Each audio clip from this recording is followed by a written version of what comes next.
Hi, I'm Vicky. I'm glad you're here. Today I'm going to show you how to paint a beautiful river scene using a stamps set that I recently purchased on Amazon. And this stamp set is called, it has a very long name, I'll put this in the description underneath. 7 pieces Lake River Scenery Trees Boat Clear Stamps for Card Making Set with acrylic stamp block cleared tree stamps. Now for these 7 stamps, which are all beautiful scenery, I paid $10.69 Australian. My Studio Watercolour hot press paper, which is 25% cotton. It's 300 GSM or 140 pounds, and it is 11.8 centimetres by 21 centimetres or 5.8 inches by 8.3 inches. So it's the perfect size to make a card. So let's have a look and see what the stamps look like. So there's the first picture of a river scene with some rushes in the foreground. Then there's one with some boats, this one here. I thought these would make great watercolour cards. So they're beautiful scenery, and you won't have to draw the scene, it's already done for you. So this will be stamped line and wash technique, where we have the stamped image. Today I'm going to stamp in black, but you could stamp it in any archival ink that is waterproof. You could stamp it in a soft colour and do no line watercolouring. Today I just want to keep it simple and show you what these stamps are like when they are stamped. Look at that pretty one with the pine trees, the mountains, and they all have a river scene in them somewhere, which is lovely. That gives you a chance to do some reflection as well. This one has some beautiful trees, some rushes on the edge. This is the one I'm going to be working on today with a little cabin. It's very sweet. My cabin's going to have a spot of red for the red roof. For that I'm going to be using Winsor red. And I love putting a spot of red in my paintings. I think it just brings them to life. So let's start with this one today. This will be the card. This will be where it fits. Now, if you wanted to put a greeting on the outside of the card, there's certainly plenty of room to put a greeting at the bottom if you moved it up. I'm going to make it quite central to the card because I want to have this as the option of a card or to have in a frame. I'm actually going to put it in a frame at the end, and I'll show you what that looks like framed, because these are like little works of art. Even though we're using a stamp, it's our own colouring, it's our own techniques that we use on it. Here's the block that comes with the 7 pieces of stamps, and I wanted to show you, it looks kind of, what's the word I'm looking for here? Looks a bit frosted. There we go. It looks a bit frosted. So you need to really put your nails underneath. It took me a while to get this done. And peel this part off. So this is just some packaging they use when they're shipping these blocks. This is a fantastic block. I love it for a lot of reasons. It has, you can see you are now going to go and peel off each of those individually, which I'll do now. But it has a place for you to grab it. Today I'm going to be using a stamping mat. This one's from Stampin' Up. You could use a mouse mat, or you could even use a cellulose sponge from the kitchen. Just get a fresh one from the packet. These are very inexpensive. I'm also going to be using some watercolor paints and brushes and a spray bottle. This is a quite expensive spray bottle. You can actually find them for $1 at your dollar store or your bargain shop. These stamps came in a white box, nicely packaged, but I am actually going to put them into my stamp packaging. I have these envelopes, which I also purchased from Amazon, Linkio stamp and die storage pockets. There's 50 in a packet. They were quite inexpensive, and I put a lot of my Stampin' Up stamps in these as well because they don't take up as much room on the shelf. Now I'm just peeling off the very last little square on the back of these. This is quite time consuming. It's something you probably want to do when you're sitting down watching TV. That's what I would like to do with it. Pop it onto my stamping mat. get my VersaFine Onyx Black ink out. Now you could use a brown ink. If you didn't want black lines, you could use something like VersaFine Clair in a color like Acorn. This is also a pigment ink and it's waterproof. However, this is my favorite. I love this ink. I use it on almost all of my projects. I just can't speak highly enough of the VersaFine Onyx Black. So that's what we're using today. So I'm going to start by inking up my stamp. You can see how that is coming out beautifully now already. And I'm just going to clean up anywhere around here that might affect the stamping. Just clean that off.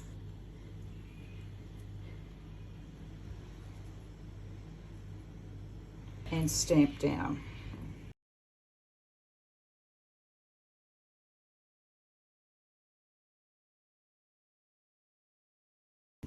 And lift off.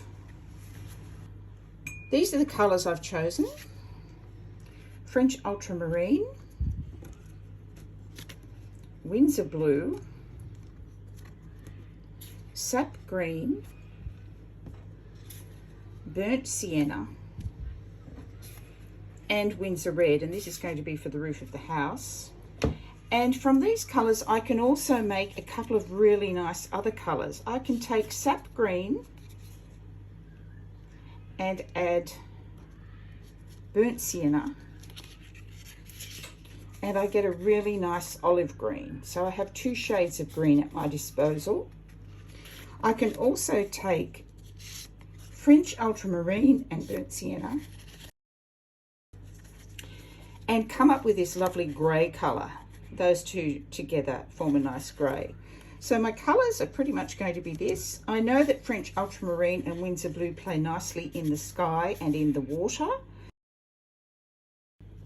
And a limited colour palette like this ensures that you're going to have a very pleasing colour palette when you're finished. Simple.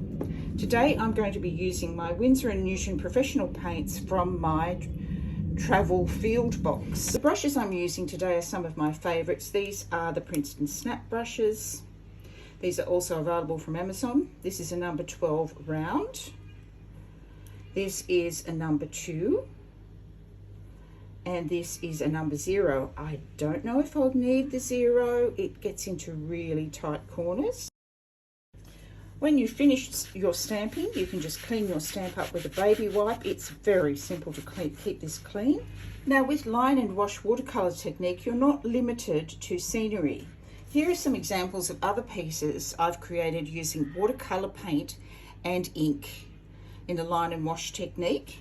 And in this particular one, I actually drew in the vase with one of these Micron pens and then painted around it. So I added the stems as well. So I turned a simple stamp into a much more detailed stamp and created a painting. Here's some more line and wash techniques where I have stamped these birds and I added an extra length on this stem so that they could be facing each other using a Micron pen again. Here's another stamp using line and wash techniques where I stamped it using VersaFine Onyx Black ink and then coloured with my watercolours. So you can see it's a very versatile technique. It's great for anybody who likes to make cards, but you can also turn them into paintings as I did with this one. Another thing that's handy to have, although not essential when you're working in watercolours, is just a regular hairdryer. Or if you have a heat tool, that's fine too, just use it on the low setting. But a hairdryer will help the process along.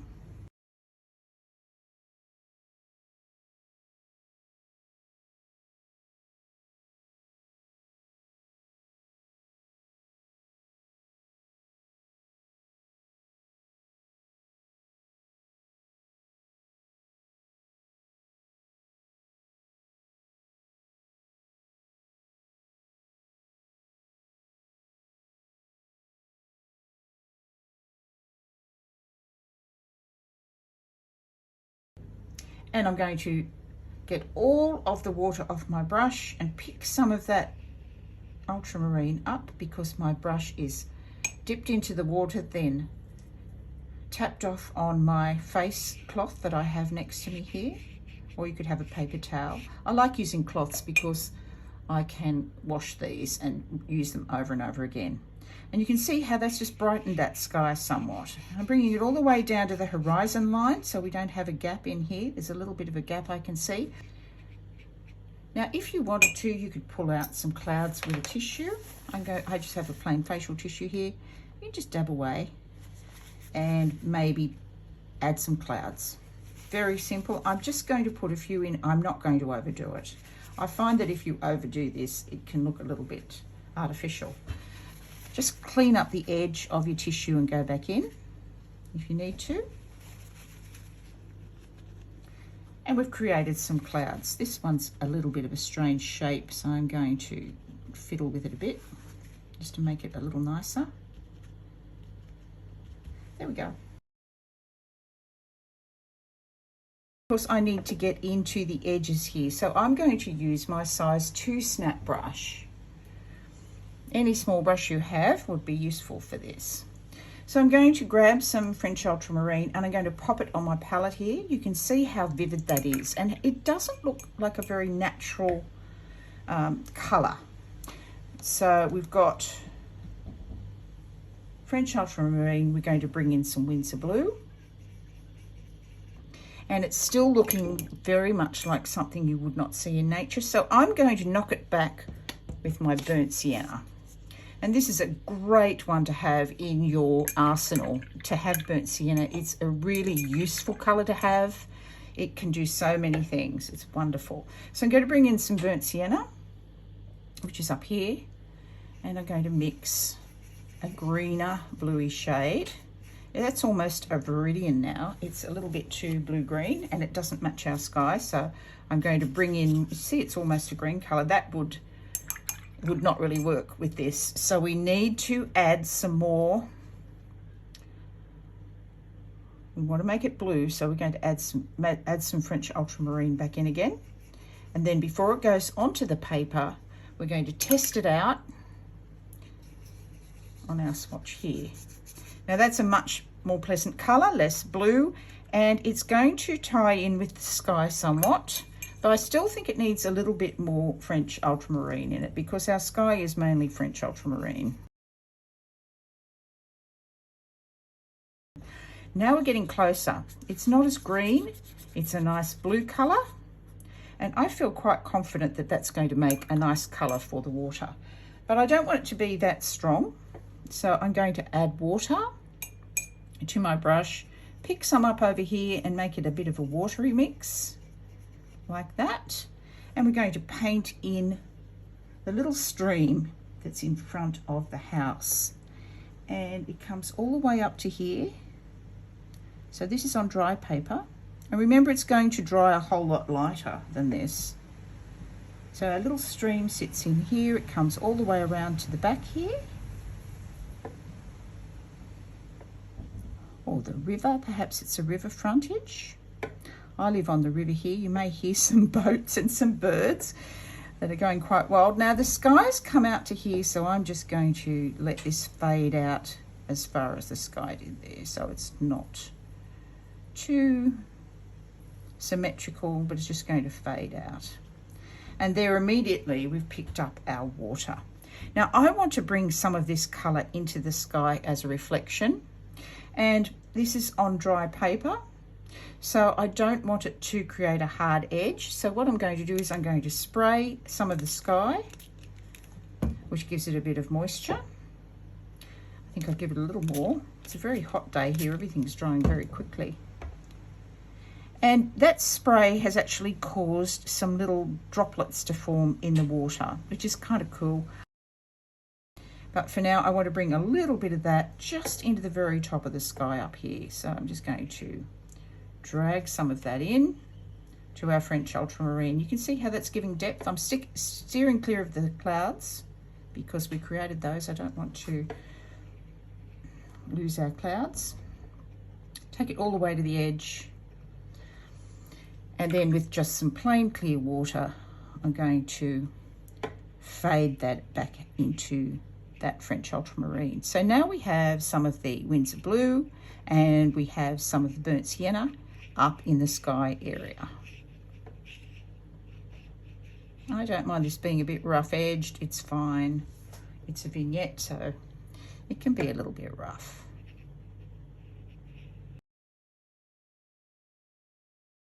Now, one of the successes to having a good painting is to keep your colour palette limited, but also to bring the colours all around the painting. So you don't just have the blue at the top and the green at the bottom. We're going to move all the colours around. So I'm going to lay down my sap green.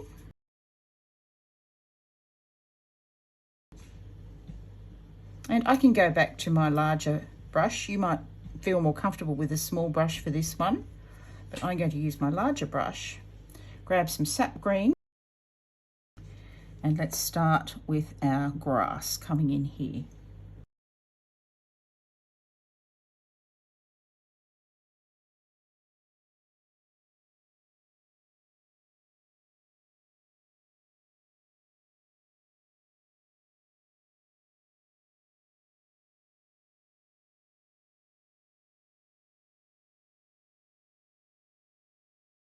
So while it's still wet, I'm going to grab some burnt sienna, make sure it's not too thick, not quite watery. I'm just going to dab some into some spots there, just to pull out some of the green so it's not a pure green. Okay, now that looks very brown at the moment. I'm just going to leave it because it will, as I said, it will become very light. If you want to pick up any of the paint, you can just use a dry brush. Dry brushes work kind of like a vacuum cleaner, where if there's any edges that you don't like, you can rinse off your brush, dab it on your face cloth and pull anything back up again. So you can see I've got some nice colours going on in there. And now what I want to do is dry that off. And I'm loving how this looks. It looks really organic. It doesn't look flat. We've got texture in the background. It's looking like a true watercolour. Now I want to bring the path in. I'm going to use my big round brush, but you could use your smaller one if you're a bit nervous with this. This is the size 2, you could bring that in too. But I have a fair amount of control with my brush strokes. This is going to be a thicker colour of the path coming down. And I'm going to add a touch of ultramarine. I want to have a bit more of the brownie tones in this. I want to see more burnt sienna in this mix. So I'm going to lean more towards this side of the mixture. So it's going to be more burnt sienna than French ultramarine. But I'm going to knock it back with a little of that French ultra so that we get a beautiful sort of earth colour here.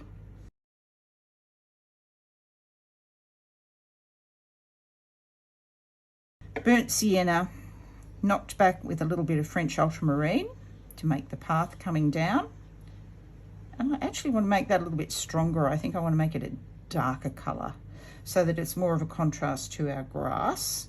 So I'm going to take the water out of my brush, really dry that off and pick this up without any added water and just bring that in there. And it doesn't matter if it goes outside the lines. If you can see there's some wet, if you can see that there's some white in your paper, just let it bleed through. Doesn't matter. Remember, we've got this beautiful drawing that we're working with. Now, tap off anything that's a hard edge with a clean, damp brush. You can pull that out before it's really dry so you don't get hard edges anywhere. Now I'm going to bring in my fine brush and I'm going to bring in some burnt sienna and some of that ultramarine. You get a really nice dark tone. So I want to bring in a little bit more dark in this pathway. It's a little bit light for me still. It's getting a bit green there. I don't want to add any more blue. And this is more like a dark pathway, and I'm going to immediately come in with some clear water and let that mix. So we've got our deep colour, which is great. And again, at the edge here, I'm just going to soften that back with some clear water. I'm going to bring some more of that brown that I created and make it a bit wider down here. And that immediately gives me more of a sense of a path opening up onto maybe a sandy beach here, or, you know, a sandy riverbank. Nice. Okay, so let's do our trees. We'll start with our sap green first because that's like a highlight color. And all I'm going to do here is just bring some pure sap green onto my palette. Okay, and we're just going to create some blobs in the trees. Now, if you're sketching trees, and if you've had any practice outdoors sketching trees, you'll know that leaves are shapes against the light. Leaves are not solid, it's not a solid mass. You're actually going to see some of the sky through the trees. And this helps create a painting that is more believable. I can just see I've got some little spots from my paintbrush here. I'm just going to clean that off again. Just a few little spots have ended up here, just where I've been overzealous with mixing. Okay, and you can see that cleans off straight away. So here's our greens. And you can see I'm dotting. I'm not colouring them in a solid fashion. I'm also trying to steer clear of the limbs. If they get on the limbs at this point, it doesn't matter because we can make a nice dark brown that will cover that up. So we've got some more trees here in the greens. We've got some lovely bushes through here, which are quite solid.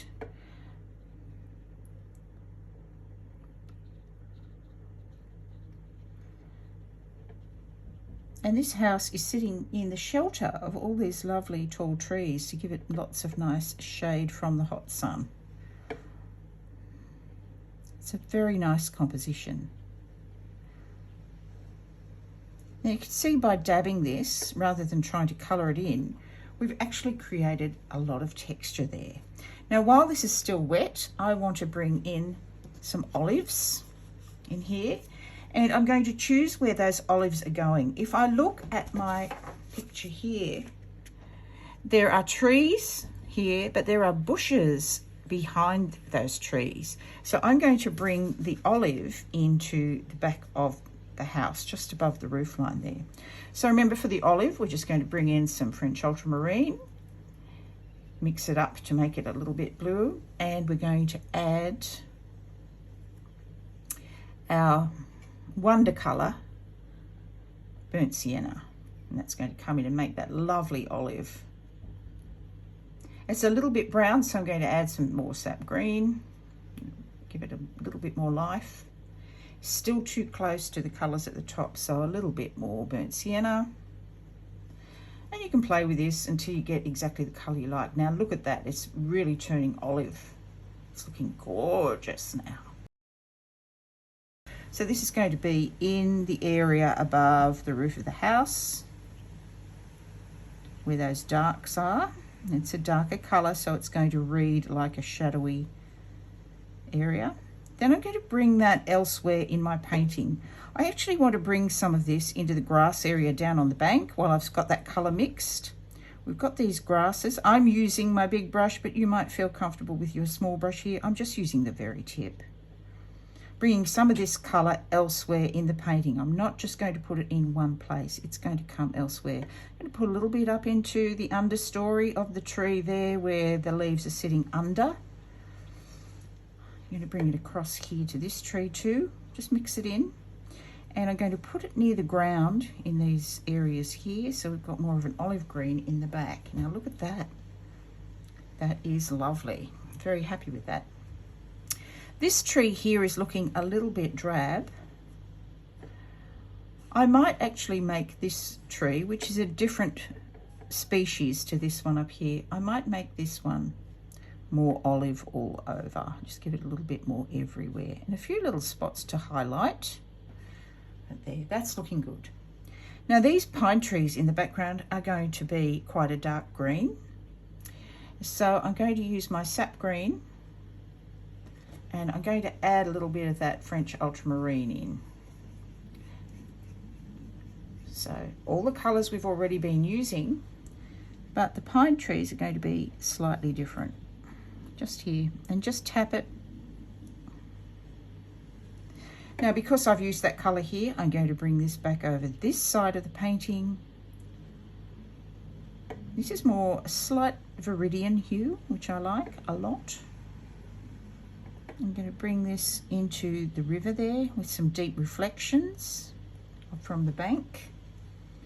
And I'm just going to place it. There's some little stems here that I'd like to place that in there. All right. Now what's happening down here is I've lost my path, literally lost the path that's there. So I'm going to bring this path back in. We've got some very spiky areas here that don't need to be there. You can see how I can soften this again. Everything gets softened without turning it too muddy. And I'm going to add depth of colour in that blue right near the bank there. And immediately you can see that's changed it from one colour to a dark and a light. Looking good, and leave your lights in there where the sun's reflecting. So the colour for the cottage is going to be a wood tone, and I'm just going to bring in my burnt sienna, and I'm just going to use it straight. I'm not going to mix it with anything. I'm just going to have pure burnt sienna, which is a nice sort of orangey wood tone, and we're going to do the edge of the cottage at the back first.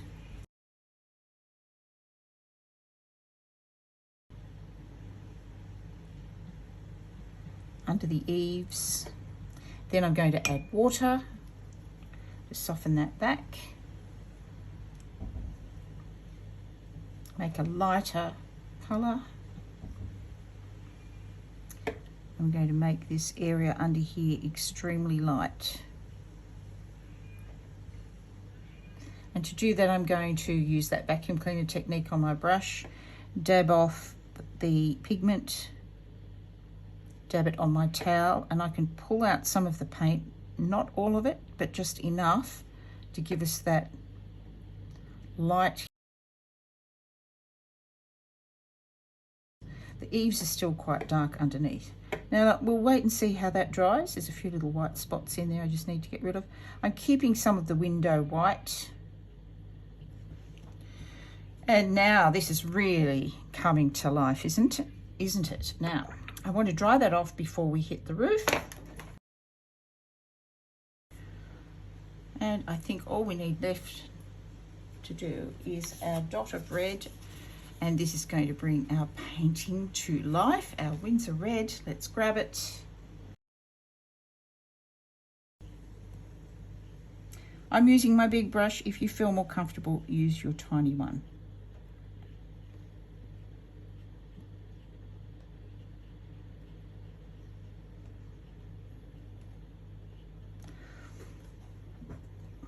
And what I'd like to do is tap in some red here and there in the trees, just tapping.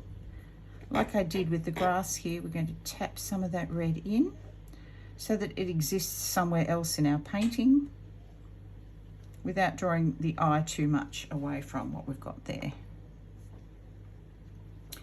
Looking great. Still got our tree branches, and I'm going to bring in my size 0 for this. This is my 0 snap brush. And I'm going to bring in this colour that I've created here with my French ultramarine and burnt sienna here. So we're going to do a mix of the burnt sienna and the French ultramarine to knock it back from that very red tone. So we're going to mix that up now. My palette is getting pretty messy here. I don't think I'm going to need any more of these colours, so I'm going to clean this section off so you can watch me mix this colour for the trees. So I'm going to use my round brush for this, not my small detail brush. I'm going to grab the burnt sienna. See, it's quite an orange colour on its own. And there's a little bit of blue left in there, so let's bring that blue in that's on the palette. You can see how that's knocked it back to a much more realistic sort of tree colour. I even want a little bit more blue than that, a dab more, just to make it more of a believable brown. And that's a lovely grey brown, but we've gone too far with the blue. We've lost our warmth. So I want a warmer colour, And I want to mix plenty of it because I'm going to be using quite a bit of this in all those trees. So I'm going to use my Zero brush. Here we go. And we're just going to hold your brush right down near the ferrule. So right down at the end of the ferrule here where it meets the bristles. And this allows you to get really fine details. And I'm really going to just kiss the paper with the brush.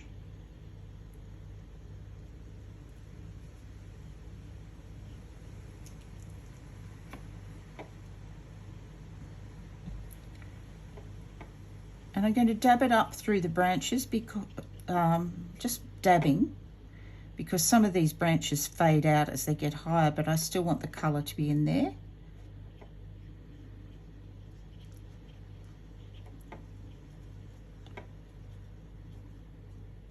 And bring it over to this one here, and I want to change the colour a bit. I want to make it a little bit more yellow on this one, just slightly more yellow, so it's going to tie into the house. While I've got that on my brush, I'm going to add some depth just to that area of the house, and now I'm just going to bring this one in. So it's quite strong, and that tree will really stand out. Now just kissing to the paper for the very fine branches, and actually bring some more of that orange in. I'm liking that a lot. This colour here that's on the house, which is the pure burnt sienna, I really like that quite a bit. And I'm going to bring this down onto the bank, just in little pieces here and there, just giving little suggestions. I don't want this to be too dramatic here. Just cleaning up areas that need to be cleaned up. And I can see there's quite a hard edge up here. I'm going to bring my big brush back for that. Just this little hard edge here. I'm not quite sure how that's reading. It needs to be softer. So I'm just going to soften that back. That's better. So the brush strokes aren't too visible. And in the water here, there's a little bit of brown, which is fine. It's just a little bit harsh because it's right at the edge of the water, so that'll be nice and light. And I think we're very close to done. We've got a few places in the tree that I'd like to soften back a bit.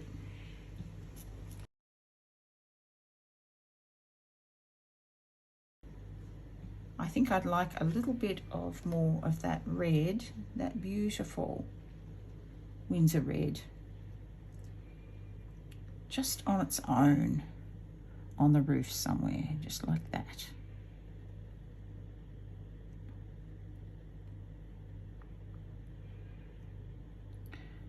Just to make that even more able to draw the eye to that spot.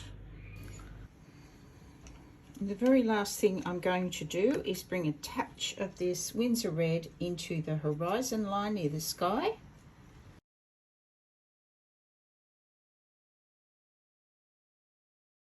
Like so. A little into that area there.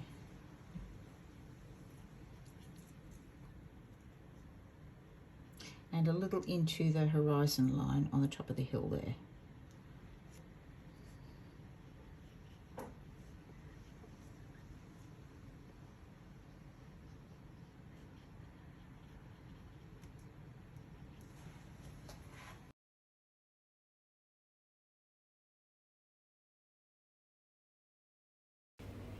And here it is, completed and dried. And it can be a wonderful card to give to somebody. This is what the stamp looked like, what we were working with, and this is what we turned it into. So I'm very proud of that. I was so proud I decided that I wanted to frame my piece. Look how gorgeous it is in a frame. Thank you so much for watching. If you enjoyed this video, please give me a thumbs up and subscribe to my channel if you haven't done so already, for lots more cards and watercolour tutorials. Bye for now.